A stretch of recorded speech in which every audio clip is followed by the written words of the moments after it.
দীর্ঘ প্রায় ১.৫ বছর পর পটুয়াখালীর কলাপাড়ায় ৫০ শয্যা বিশিষ্ট হাসপাতালে চালু হয়েছে সিজারিয়ান অপারেশন কার্যক্রম।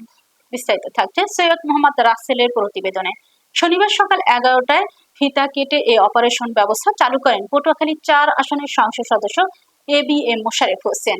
এ সময় উপজেলা নির্বাহী কর্মকর্তা মোহাম্মদ আরিফুজ্জামান, উপজেলা বিএনপি সভাপতি হাজী হুমায়ুন শিকদার ও উপজেলা স্বাস্থ্য কর্মকর্তা মংতেন সহ প্রশাসনের কর্মকর্তা উপস্থিত ছিলেন। এখন থেকে সরকারি স্বল্প খরচে সিজারিয়ান অপারেশন করতে পারবেন গর্ভবতী মায়েরাও।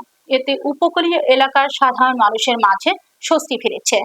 উদ্বোধন শেষে সংসদ সদস্য মোশারেফ হোসেন বলেন, দেশের সব উপজেলার ৫০ শয্যা বিশিষ্ট হাসপাতালগুলোকে ১০০ শয্যার উন্নতিকরণ, এবছরের মধ্যে ইউনিয়ন পর্যায়ে ১ লাখ স্বাস্থ্যকর্মী নিয়োগ দেওয়া হবে। আপনারা ইতিমধ্যে জেনেছেন যে মাননীয় প্রধানমন্ত্রী ঘোষণা করেছে বাংলাদেশে ৫০ শয্যার যে হাসপাতালগুলি আছে সবগুলিকে সকল উপজেলায় ১০১ শয্যা বিশিষ্ট হাসপাতালে রূপান্তরিত করা হবে। এবং এই বছর থেকে আমি যতটুকু জানি যে একটা বিরাট অংশ, কারণ আপনি জানেন উপজেলা ধরল ৫০০ উপজেলা এই বছর থেকে আমরা একটা অংশ এবার থেকে শুরু হবে। পাশাপাশি আপনি দেখেন আমরা সবাই এবার আমরা এই সংসদ অধিবেশনের ৩টে অধিবেশন আমাদের গেল, আমরা দেখেছি যে সারা বাংলাদেশে সকল হাসপাতালে জনবল নাই, অবকাঠামো নাই, যন্ত্রপাতি নাই, ডাক্তার সংকট, কর্মচারী সংকট, এটা মারাত্মক আকার ধারণ করে।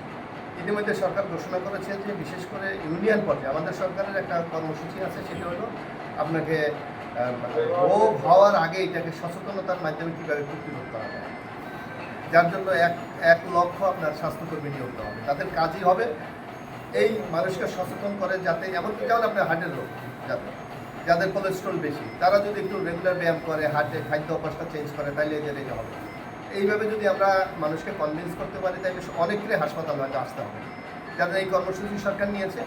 পাশাপাশি আমরা দেখবেন এই যে যন্ত্রপাতি অনেকগুলি নাই, তারপর আমরা এমনও দেখেছি যে অনেক জায়গায় যন্ত্রপাতি কেনা হয়েছে, অথচ সেগুলো বাস্তবমন্ত্রী সেগুলি ব্যবহার হয়নি, ইতিমধ্যে তাদেরকে এখন মানে শেয়ার মূল্যে বিক্রি করতে হচ্ছে। এরকম অনেক ঘটনা আছে, যার জন্য আমাদের সরকার কাজ করছে। এবং আপনি দেখেন যে স্বাস্থ্যমন্ত্রী প্রতিনিয়ত সারা বাংলাদেশে ট্যুর করছে, কোথায় কী সমস্যা আছে সেগুলি উনি দেখছে।